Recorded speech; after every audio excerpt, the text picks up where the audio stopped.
अस्सलाम वालेकुम Pakistan, welcome show with मलिया हाशमी। नाज़रीन, बात करेंगे आज हर घर में डिस्कस होने वाले सबसे अहम इशू पर, जो कि महंगाई है।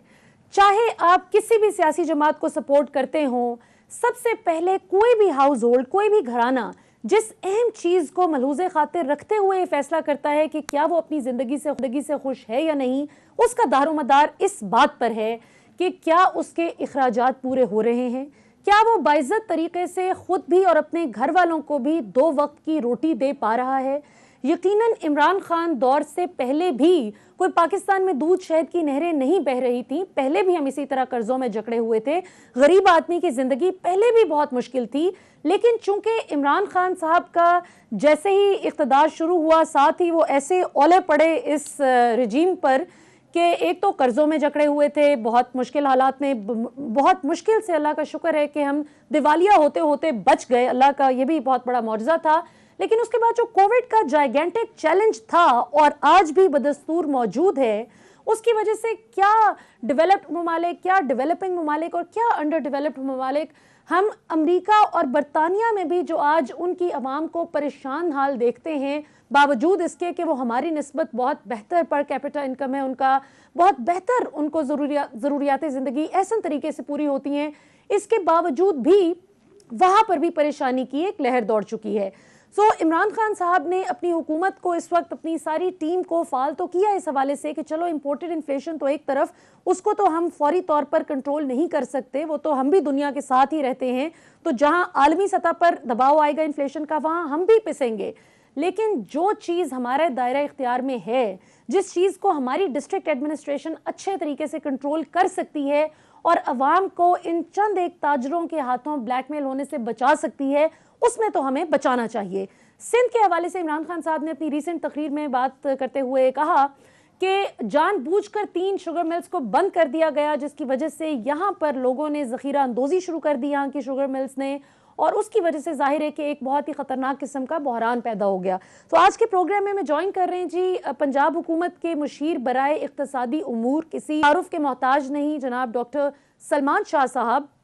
डॉक्टर साहब, हमें ज्वाइन करने के लिए बहुत बहुत शुक्रिया। शुक्रिया जी। डॉक्टर साहब, ये यकीनन हम सारे चैलेंजेस को समझते हैं, मुश्किल हालात हैं और ये तनकीद बराए तनकीद नहीं, लेकिन अब हर हाउस होल्ड की अब ये बहस है। लोग कहते हैं कि माना आपने आते ही मैक्रो इकोनॉमिक इंडिकेटर्स पर बहुत काम किया, लेकिन हम तो माइक्रो इकोनॉमिक जो चक्की है उसमें पिस कर रह गए हैं। कैसे देखते हैं, आपकी हुकूमत क्या कर रही है इस हवाले से? देखिए, इसमें पहली बात तो शुगर की आप बात कर रही थी, तो हमारी जो क्रशिंग सीजन होता है वो सिंध से शुरू होता है, और सिंध में नवंबर से पहले क्रशिंग शुरू हो जाती है, और उसके बाद फिर पंजाब में जरा जैसे आप नॉर्थ जाते हैं तो वो 10-15 दिन के बाद क्रशिंग शुरू होती है। तो इस दफ़ा लगता है कि कुछ डिसरप्शन है प्रोडक्शन में सिंध में, क्योंकि वहाँ अगर जितनी भी शुगर मिल्स हैं वो अगर फुली ऑपरेशनल होती तो ये गैप इस तरह से नहीं होना था। So having said that, I think कि ओवरऑल जो मुश्किलात हैं पाकिस्तान को, वो आपने बड़ी अच्छी तरीके से एक्सप्लेन की हैं कि एक इंटरनेशनल फिनोमेना है जिसकी वजह से हमें एक एक्सटर्नल शॉक मिल रहा है, बहुत बुरी तरह का वो शॉक है।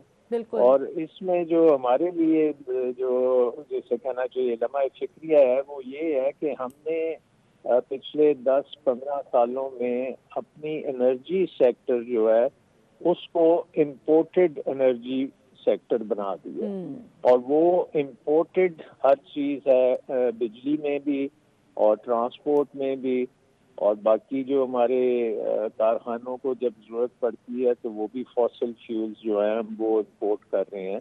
तो हमने डोमेस्टिक जो प्रोडक्शन थी एनर्जी की उस पे वो तवज्जो नहीं दी, बल्कि उसको निगलेक्ट किया। मसलन हमने 40 साल से कोई डैम नहीं बनाए, और डैम आपको पता है कि बिजली सस्ती बिजली बनती थी, और उसकी वजह से पाकिस्तान की इकोनॉमी में खासा स्ट्रेंथ थी वो हमारी, कि हमारी बिजली बड़ी सस्ती है। लेकिन 40 साल में पॉलिटिकल स्क्वॉबल्स की वजह से और डिस्प्यूट्स की वजह से हमने डैम नहीं बनाए, और उसका आज खमियाजा पूरी कौम को भुगतना पड़ रहा है।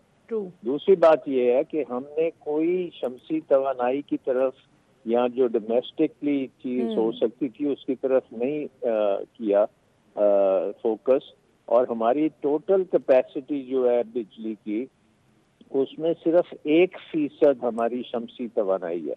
हालांकि उसको इस वक्त तक कम से कम 30 से 40% जो है वो रिन्यूएबल सोलर होना चाहिए था, और वो है भी ग्रीन टेक्नोलॉजी आजकल, बल्कि पिछले कई सालों से इसको प्रमोट किया जा रहा है पूरी दुनिया में। बट अनफॉर्चुनेटली हमने फॉसिल फ्यूल्स के कारखाने लगाए, चीन के भी कारखाने हमने कोयले पे लगाए, वो भी बड़े महंगे हैं सारे जो हैं। इसका नतीजा ये है कि हमारी बिजली बहुत महंगी है, और बिजली के महंगे होने से ना हमारा कारोबार चल सकता है, हमारी एक्सपोर्ट्स नहीं चल सकती, और हमारे अवाम तो उनकी कुव्वत खरीद ही नहीं है कि वो इतनी महंगी बिजली खरीद सकें। तो एक किस्म का तौक पड़ गया हमारे गलों के इर्द गिर्द जो कि ये बिजली का है, और ये बड़े लंबी मुद्दत के कॉन्ट्रैक्ट्स हैं, ये नहीं है कि ये कल खत्म हो जाएंगे।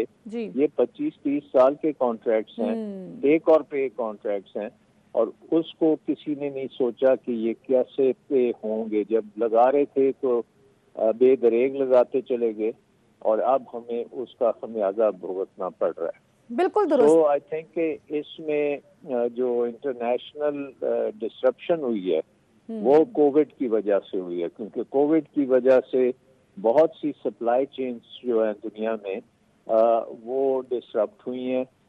इवन द एनर्जी सेक्टर की सप्लाई चेन्स हुई हैं डिसरप्ट। इसके अलावा अमेरिका में आपको पता है शेल ऑयल होता था, क्योंकि जब ऑयल की कीमतें $20-25 पे थी आज से 5-6 साल पहले, उस वक्त जो है Shell oil out of business चले गया, और वो शेल ऑयल था जो ओवरऑल कीमतों को नीचे रखता था। अब वो शेल ऑयल वापस आने में उसको खासी दिक्कत है, और टाइम लगेगा कि वो सप्लाई को एनहांस कर सकें।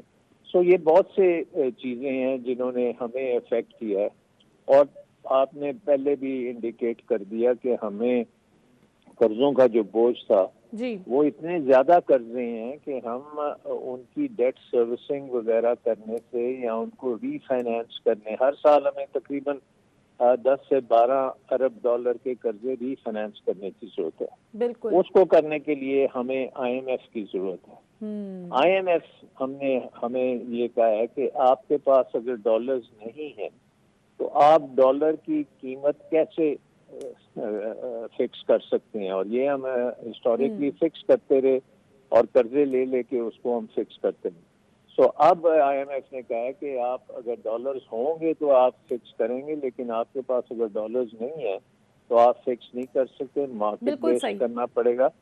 और उसकी वजह से जब ये वैल्यू गिरती है रुपए की, तो परचेसिंग पावर जो है आम आदमी की वो इरोड हो जाती है। बिल्कुल बिल्कुल सही। कि ये बड़ी इकोनॉमिक पॉइंट ऑफ व्यू से मैं बात कर रहा हूँ कि ये बड़ा सीरियस प्रॉब्लम है, और कोई भी हुकूमत हो उसको इसको एड्रेस करने के लिए बहुत बिटर मेडिसिन लेनी पड़ रही है, और ये हुकूमत ले रही है। और इस हुकूमत को आई थिंक क्रेडिट देना चाहिए कि वो मुश्किल से मुश्किल काम भी कर रहे हैं और पॉलिटिकल कैपिटल अपना लगा रहे हैं। लेकिन अगर इस पे हम चलते रहे और आपने देखा कि अभी सऊदी अरेबिया की जो हमें सपोर्ट मिली उससे इमीडिएटली रुपया जो है वो स्ट्रेंथन हुआ।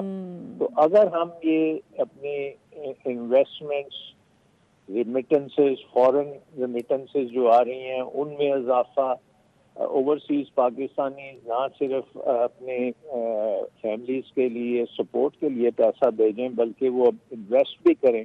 बहुत सी इन्वेस्टमेंट जो है छोटे लेवल पे जो आप रियल एस्टेट वगैरह में देखते हैं वो रिमिटेंसेस के जरिए हो रही है, लेकिन बड़ी इन्वेस्टमेंट जैसे यूनाइटेड बैंक में सर अनवर परवेज की इन्वेस्टमेंट्स हैं, उस तरह की इन्वेस्टमेंट्स हमें नजर नहीं आ रही हैं। और हमें चाहिए कि ओवरसीज पाकिस्तानी बड़े जो प्रोजेक्ट्स हैं उनमें भी इन्वेस्ट करें।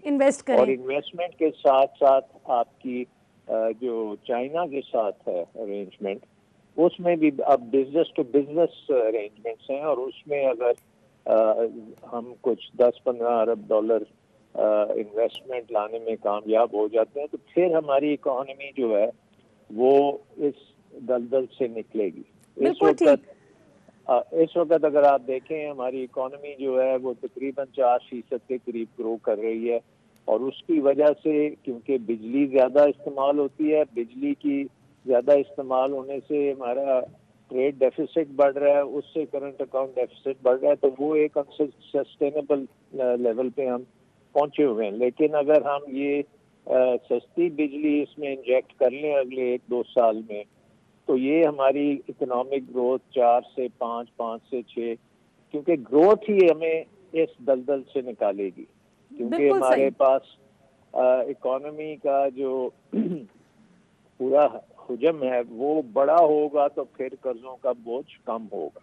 सो आई थिंक कि ये एक बहुत क्रिटिकल टाइम है जिसमें अवाम बहुत नाराज है, इसमें कोई शक नहीं है, क्योंकि जब आपकी परचेसिंग पावर इस तरह से रोड होती है तो आप बड़े फ्रस्ट्रेटेड भी होते हैं, और बल्कि आपको अपने डेली जिंदगी के में बहुत दुश्वारी होती है। इसलिए गवर्नमेंट का जो प्रोग्राम है, एहसास प्रोग्राम, उसमें ये 120 अरब का जो पैकेज दिया गया वो लो इनकम ग्रुप्स को सपोर्ट करने के लिए दिया गया। जो आपने कहा कि 2 वक्त की रोटी भी मिलनी अगर मुश्किल हो तो वहाँ पे आप दें, और उसमें एक्सपेंड भी किया जाए।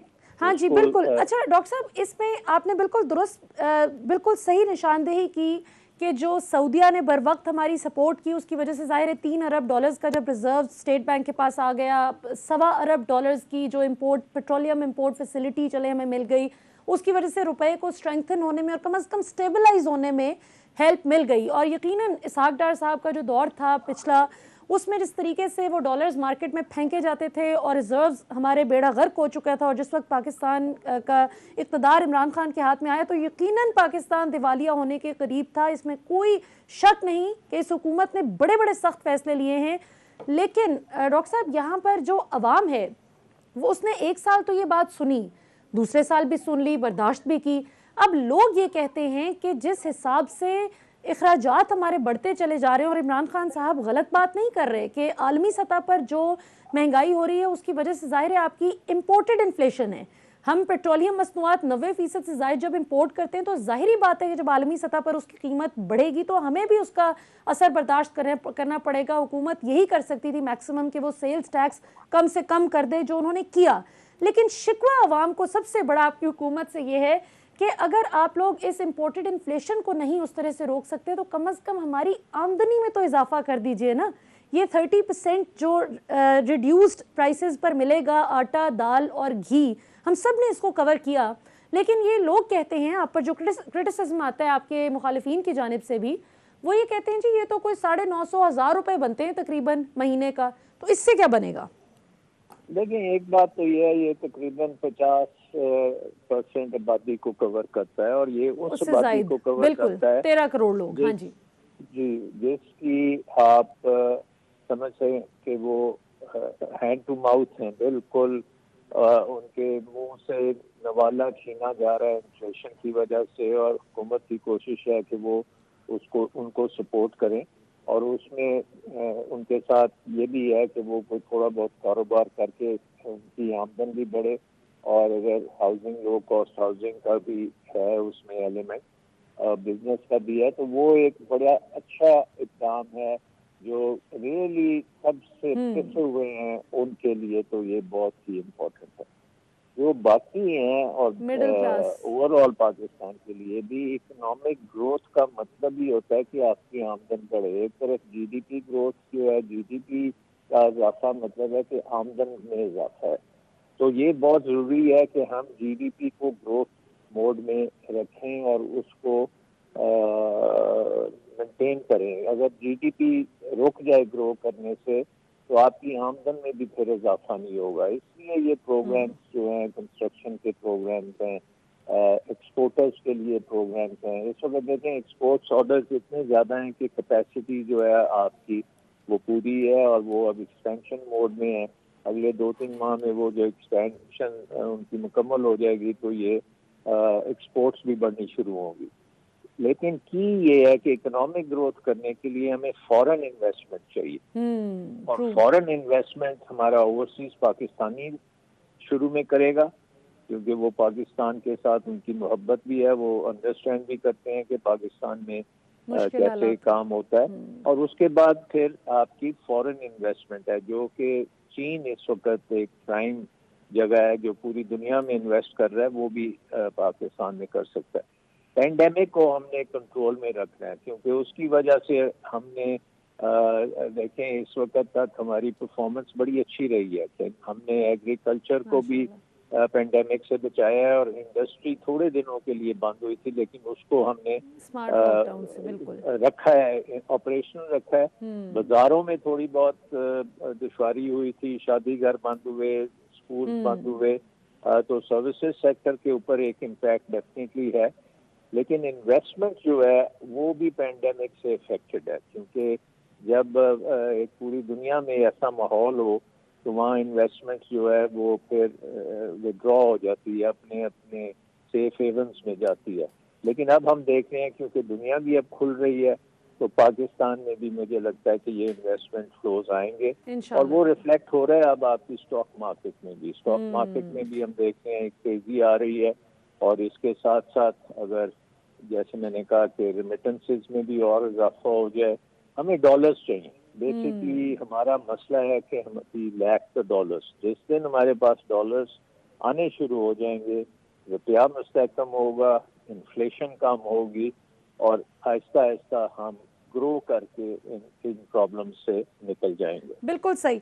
नाज़रीन, यहाँ पर वक्त हुआ एक शॉर्ट कमर्शियल ब्रेक का। ब्रेक से वापस आएंगे तो आखिरी 1-2 सवालात करेंगे आफ्टर द ब्रेक।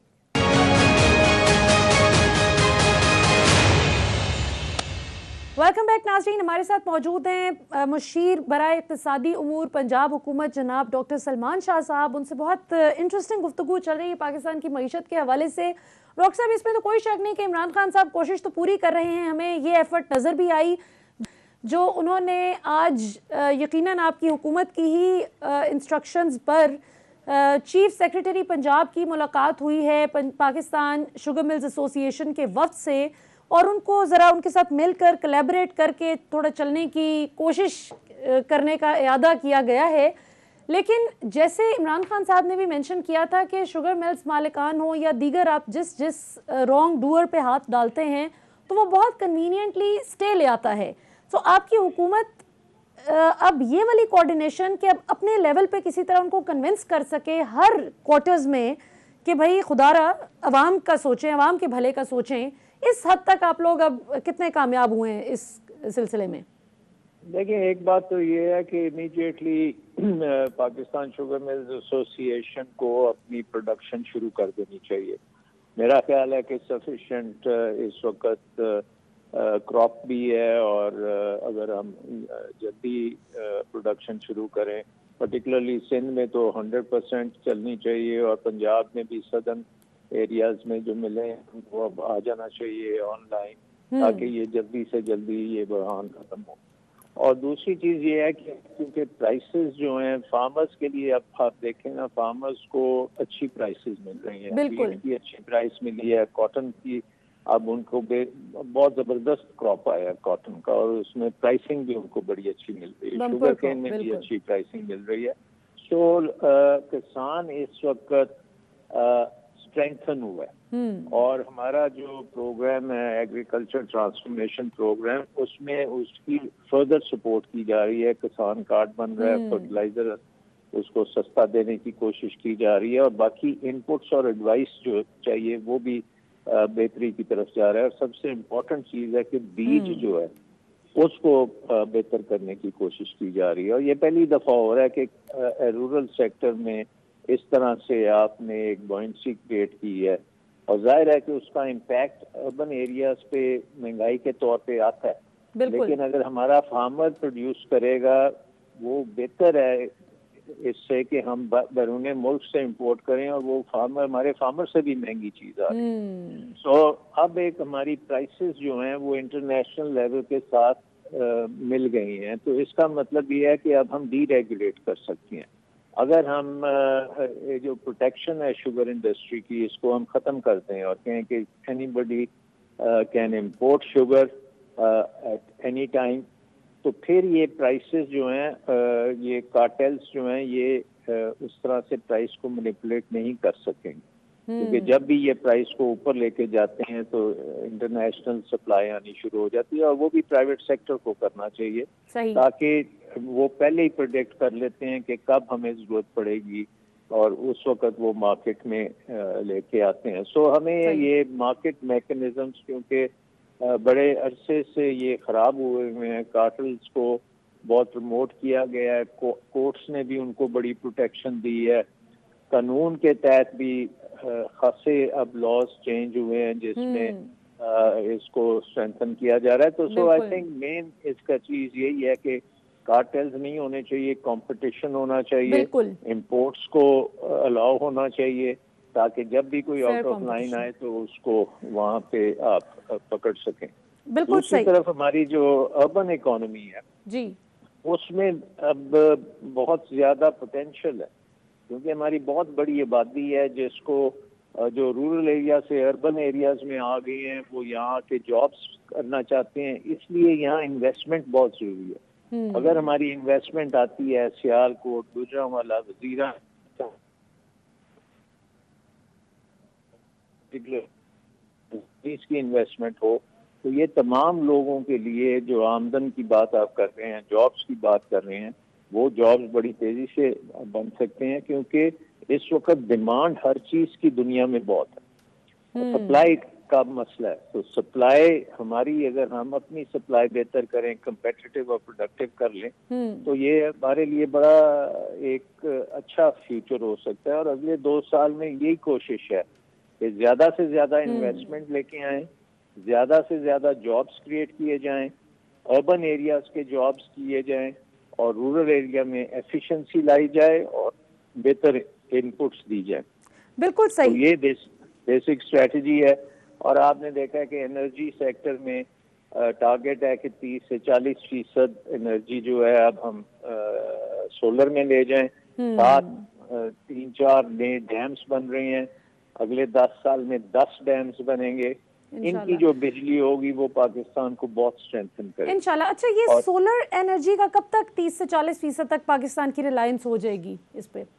देखें, अगर हम इसको फुल स्केल करें और इसकी फाइनेंसिंग भी दुनिया में, अब आपने देखा है कि ग्लासगो में भी हुआ है कि अब वो इंटरनेशनल सपोर्ट भी मिलेगी इस काम में, तो अगले 2 साल में हम ये मुकम्मल कर सकते हैं, क्योंकि सोलर का एक फायदा ये है कि बड़ी जल्दी ये कैपेसिटी बन जाती है। बिल्कुल सही। तो इसके साथ साथ हमें जो मेन मसला होगा सोलर पैनल्स का होगा, तो अगर वो सोलर पैनल्स भी हम यहाँ ही बनाने शुरू कर दें, बाकी चाइना बहुत बड़ी सोर्स है सोलर पैनल्स की, तो पाकिस्तान अगले 2 साल में 30% अपनी कैपेसिटी कम से कम कर सकता है, लेकिन हमें कोशिश उससे भी ज्यादा करने की है।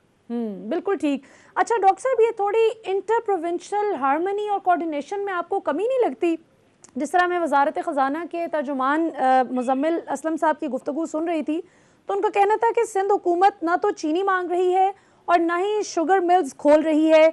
आइंदा 22 दिन का तो उन्होंने स्टॉक की यकीन दहानी कराई कि हुकूमत के पास मौजूद है, लेकिन ये सिंध की जानिब से जो इमरान खान साहब ने भी मेंशन किया, तो ये मुझे बहुत खुशी हुई जानकर। आज मैं देख रही थी दिन के वक्त ये जो चीफ सेक्रेटरी पंजाब की मीटिंग हुई पाकिस्तान शुगर मिल्स एसोसिएशन के वक्त से, लेकिन अब तमाम तर सियासी इख्तलाफात को बालाए ताक रखते हुए और पॉलिटिकल पॉइंट स्कोरिंग चाहे जितनी भी ल्यूक्रेटिव क्यों ना लगती हो इंसान को कि करनी चाहिए, एक सियासी जमात कोई भी हो उसको उसका दिल चाहता है कि हर चीज़ का पॉलिटिकल माइलेज उसी को मिले, लेकिन इन डिफरेंसेस को बालाए ताक रखते हुए अवाम के ग्रेटर इंटरेस्ट में क्या पंजाब हुकूमत ने कोई प्लान बनाया है कि आइंदा इस किस्म की कोई दुश्वारी सिंध हुकूमत की जानिब से अगर कोई मसला इस तरह का क्रिएट किया जाता है, आर्टिफिशियल शॉर्टेज वगैरह, तो उस पर काबू पाया जा सके? देखिए, मेन चीज़ तो है कि आप अपनी सप्लाई चेन्स को बहुत बेहतर करें, और वो हम कोशिश कर रहे हैं कि हमारी सप्लाई चेन्स जो हैं उनमें एक एफिशिएंसी भी आए और डिस्ट्रप्शंस उनमें कम से कम हो और कम्पिटिटिव हो। दूसरी बात यह है कि ये इंटर प्रोविंशियल जो है ये सियासत है, कोई बात नहीं इसमें हो जाती है, लेकिन अल्टीमेटली सिंध में जब इन्फ्लेशन आती है तो वो सिंध गवर्नमेंट की रिस्पॉन्सिबिलिटी है, तो उनके इंटरेस्ट में भी है कि वो ज़्यादा से ज़्यादा इस वक्त मिलों को इनकरेज करें कि वो तेज़ी से प्रोडक्शन करें, और कोई भी होर्डिंग अगर हो रही है तो उसको लेके आए मार्केट में। ओवरऑल आई थिंक कि रिफॉर्म्स जो हैं वो सप्लाई चेन्स को बेहतर करने के लिए रिफॉर्म्स चाहिए, और उसके ऊपर बहुत ज़्यादा काम हो रहा है। और क्योंकि वो एक मुश्किल काम भी है, उसमें रेजिस्टेंस भी आपको आती है।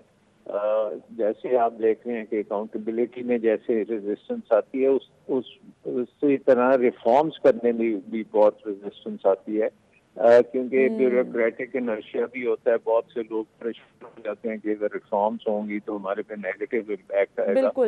ये एक प्रोसेस जो है ये प्राइम मिनिस्टर के बिल्कुल फोकस में है, और वो तकरीबन 90% वक्त वो रिफॉर्म एजेंडे पे अब लगा रहे हैं।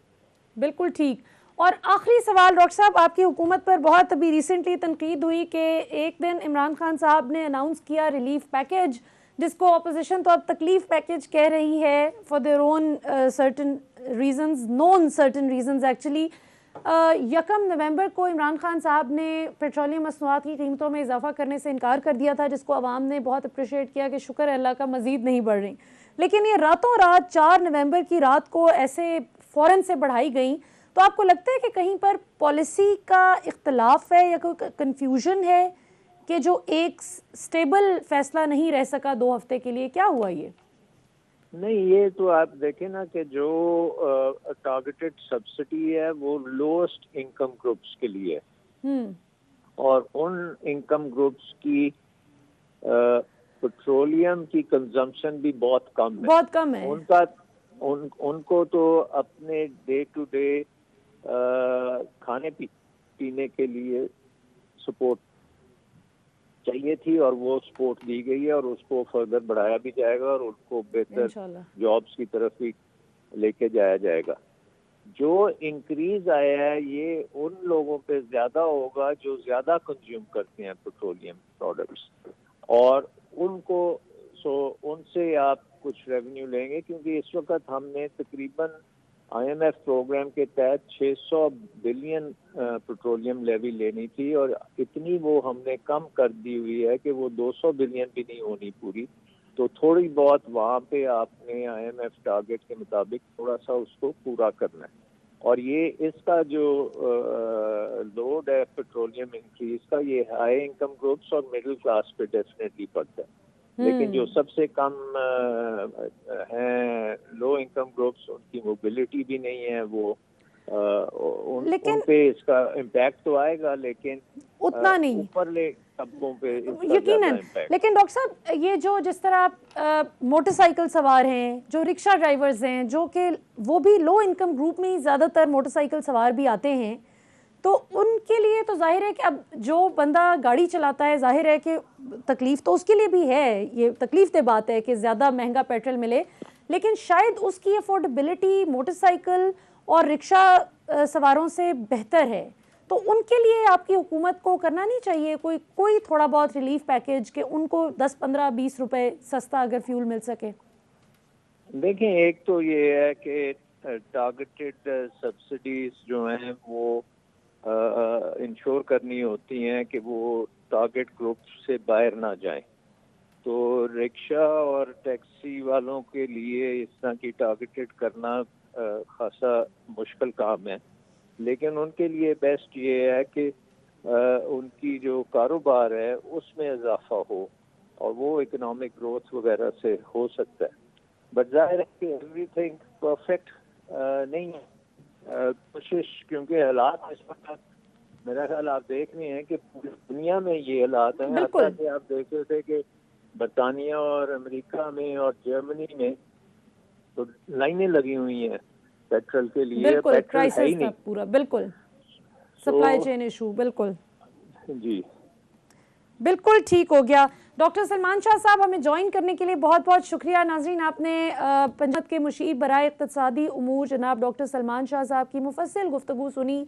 हमने अवाम के जहन में उभरने वाले तकरीबन तमाम सवालात इनके आगे रखे, क्योंकि जाहिर है मीडिया का काम ही है कि वो जिम्मेदारी से अवाम के कंसर्न्स को हुकूमत के आगे रखे, और ऑपोजिशन भी अब ज़रा गेयर अप हो रही है अवाम के मफाद में। वैसे तो सारे काम अब तक 3 साल में उन्होंने अपने मफाद के लिए किए हैं, लेकिन मुझे बहुत खुशी है इस बात की कि वो महंगाई के खिलाफ निकलना चाह रहे हैं। और फजलुर रहमान साहब ने आज जो पीडीएम का वर्चुअल इजलास हुआ, उसके मुताबिक जो ज़राए से खबरें आ रही हैं, उसमें सूबाई सतह पर पहले को शुरू किया जाएगा, जो प्रोटेस्ट रजिस्टर किया जाएगा हुकूमत के खिलाफ कि महंगाई को कम किया जाए, और उसके बाद ये कहा जा रहा है कि लॉन्ग मार्च की सूरत इख्तियार करेगा। अब ये तो अगर इनका प्रीवियस रिकॉर्ड देखा जाए तो हम सब जानते हैं कि अपनी जो पॉलिटिकल इनके मकासद हैं वो सबसे पहला इनका मकसद होता है। लेकिन अगर महंगाई के खिलाफ मैं कहती हूँ कि दिल से ना भी कोई नारा लगाए, वैसे ही नारा लगा दे, तो हुकूमत की कारकर्दगी में अगर ज़रा बराबर भी बेहतरी आती है इस वजह से, तो हम सब मीडिया वाले क्या, अवाम क्या, सब ऑपोजिशन के साथ मिलकर नारा लगाएंगे ताकि पाकिस्तानी अवाम की बेहतरी आ सके। और यही प्रिसाइजली रोल भी होता है जी ऑपोजिशन का, जो कि पिछले 3 साल इनको भूला हुआ था और ये बार बार सिर्फ अपने करप्शन केसेस ख़त्म करने की बात करते थे। अब हुकूमत को सही टफ टाइम देने का ये सही तरीका है कि महंगाई के खिलाफ बात की जाए, ताकि फिर अपनी सियासी साख बचाने के लिए और अपनी रिजीम की थोड़ी सी आउटलुक बेहतर करने के लिए भी हुकूमत पहले से ज़्यादा जोर लगाए। यहाँ पर वक्त तो एक शॉर्ट कमर्शियल ब्रेक का, ब्रेक के बाद वापस आएंगे तो एक ऐसी ट्रेजेडी पर बात करेंगे जो कि पहली ट्रेजेडी नहीं पाकिस्तान में, शायद गरीब आदमी का कत्ल कर दिया जाना, गरीब आदमी को पीस दिया जाना, गरीब आदमी को हर तरह के जुल्म का शिकार कर देना, ये पाकिस्तान में कोई नई बात नहीं। लेकिन एक नई बात ऐसी ज़रूर हो सकती है जिसकी वजह से ये तमाम बोसीदा पुराने क्रूअल पैटर्न्स को हम तोड़ सकें, और वो ये है कि गरीब और अमीर, ताकतवर और कमज़ोर को एक सा इंसाफ मिलना शुरू हो। After the break.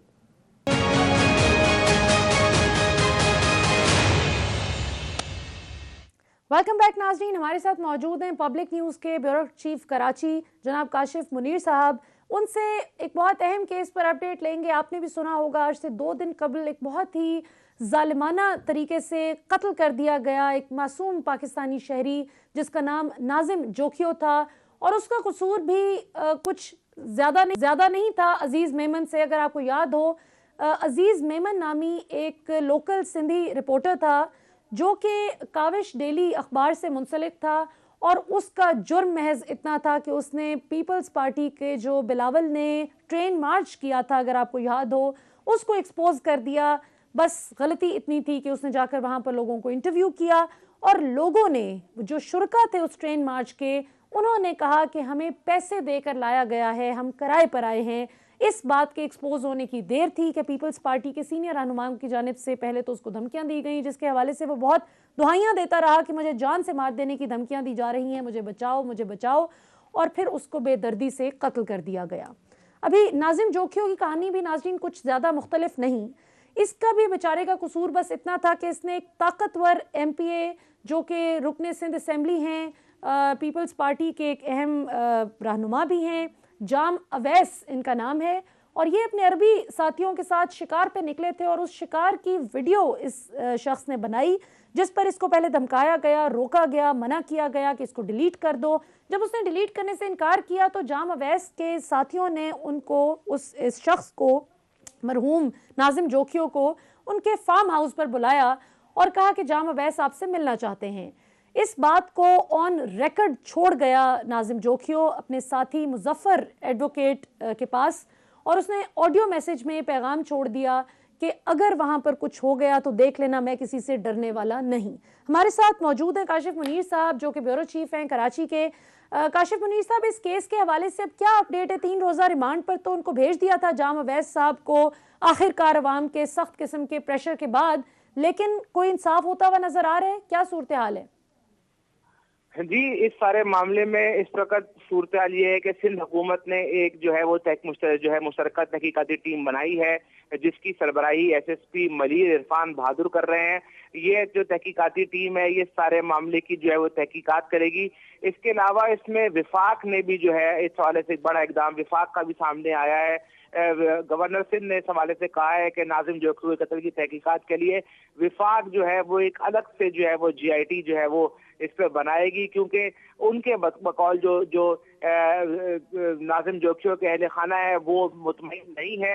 तो इसलिए विफाक जो है इस हवाले से जो है एक GIT जो है वो बना रही है और उनका कहना ये है कि सिंध में इस तरह का जो जंगल का कानून है, गवर्नर सिंध का कहना यह था कि इसको नहीं चलने दिया जाएगा और इस हवाले से विफाक भी जो है एक GIT बनवाएगी जो नाजिम जोगशियों के अहले खाना है उनको जो वकील की जो का बंदोबस्त भी जो है वो विफाक के हवाले से कर देगी। तो ये काफी जो है इस केस के हवाले से जो है काफी जो है वो चीजें सामने आ रही हैं। आपने देखा कि जो रुकने जो सूबाई असम्बली में जाम हुआ है तो उन्होंने जब नाजिम जोगशियों के घर वालों की जानब से शदीद एहतजाज किया गया तो गिरफ्तारी तो दे दी। गिरफ्तारी देने के बाद जो है बज़ाहिर जो आपने वीडियो क्लिप्स भी देखे होंगे, तस्वीर भी देखी होंगी, जो उनके साथ जो पुलिस और थाने का जो रवैया था वो आपने देखा होगा कि उनको किस हद तक जो है वो बज़ाहिर फेवर दिखाई दी जा रही थी। बाकायदा प्रोटोकॉल से लेके जाया गया है। बिल्कुल बिल्कुल जी, उस हवाले से अब मामला ये है कि तहकीकात तो की जानी है लेकिन जो चीजें सामने आई है वो बहुत जो है वो खतरनाक है इस हवाले से कि जो उनके भाई के बयानात है कि किस तरह उनको रात में ले जाया गया, ये तमाम चीजें उनके भाई ने FIR में जो है इस हवाले से जो है बताई भी हैं, लिखवाई भी हैं कि उनको जो है वो बुलवाया गया रात 11 बजे के करीब और रात जब 11 बजे उनको बुलाया गया तो वहाँ उनके भाई पर जो है वो तशद्दुद किया गया। ये तमाम चीजें बिल्कुल ठीक है जी। काशिफ मुनीर साहब, unfortunately we run out of time. नाजरीन, हमारे पास प्रोग्राम का वक्त खत्म। बात तो सिर्फ इतनी सी है कि पाकिस्तान में उस वक्त कानून की बालादस्ती in the literal sense of the word कायम हो सकेगी जब अमीर, गरीब, ताकतवर, कमजोर सब एक कॉन्फिडेंस रखेंगे इस कानून पर, इस आइन पर कि ये हम सबको प्रोटेक्ट करने के लिए है। सिर्फ ताकतवर को तहफ़्फ़ुज़ नहीं देता बल्कि गरीब को भी वैसा ही तहफ़्फ़ुज़ देता है जैसा अमीर को हासिल है। अब तक के लिए इतना ही। कल आपसे फिर इंशाल्लाह मुलाकात होगी रात 10 बजे। पाकिस्तान जिंदाबाद।